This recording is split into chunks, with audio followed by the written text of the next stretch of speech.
Is Dr. Davji Bimjiatela, the National Secretary General for KMPDU, and also the Secretary to the Caucus for Health Workers countrywide. We've had deliberations with health workers in the sitting today, and we are disturbed at the frustrations, the exploitation, the intimidations that are working at the workplace.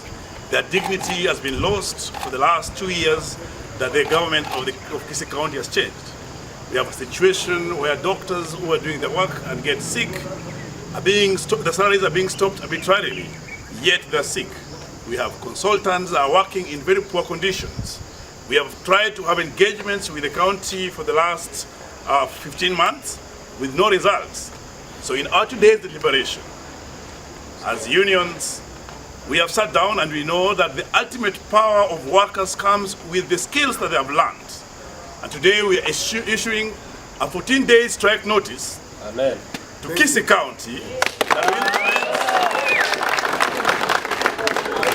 that will commence on 4th of March if the issues that we have taken to the government have not been addressed. That is, the doctors, the health workers who are being victimized has not stopped. That is, the salaries that have been stopped are not reinstated. That the consultants and all the health workers have not been designated to the right positions and also promoted to the right places. So we are not begging as unions, because when we lose that right to strike, then we become collective beggars. But we know that we have the right to bargain.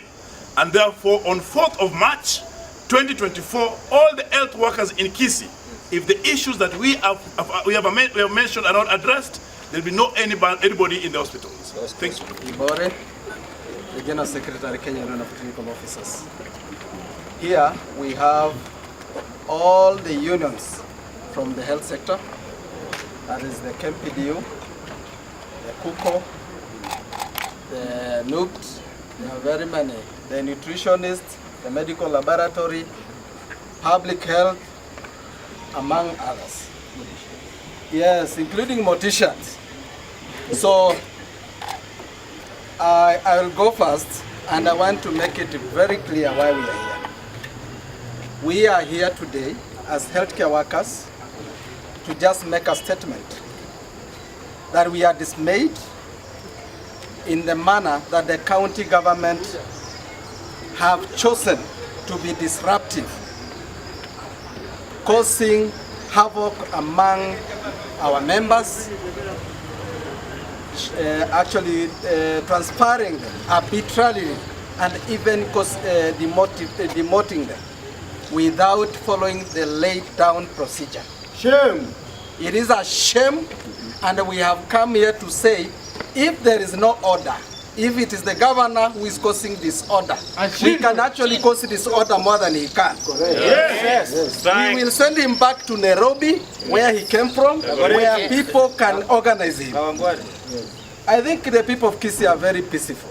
Amen. Now, if you can choose even to attack healthcare workers, I want to give a case scenario.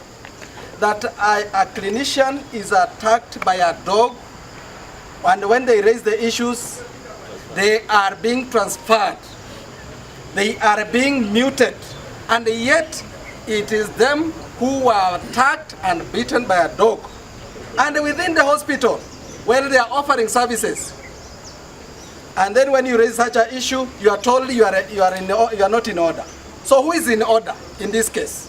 They do. So I must say this, that if that is what is happening within our referral hospital, and you continue transferring people, then you must be the one who is sick mentally.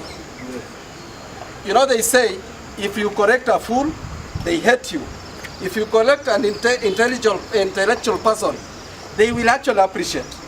So we have come here today to say, he will choose to be an intellectual person, to accept to be corrected, or to hate us. And we are ready to be hated. Dr. Marita must go. I must say a few issues before my colleague come. That one, we are here because promotion has not been happening. And when our members ask for promotion, they are being threatened. And threatened by goons. Even goons following branch officials to their home state. Threatening them, following them with motorbikes.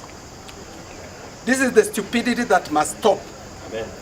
The other thing is because this county has chosen that no healthcare worker can go for further study.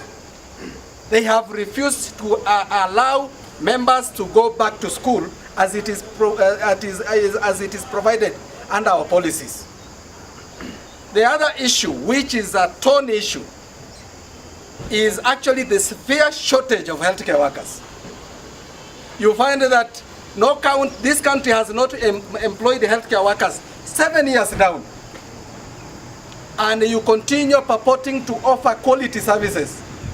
What category of this county, I don't know what to call this county, then we must say, our cry always that this disintegration of the health sector is a problem, then Kisii sets a good precedency that we are in a country of disruptive.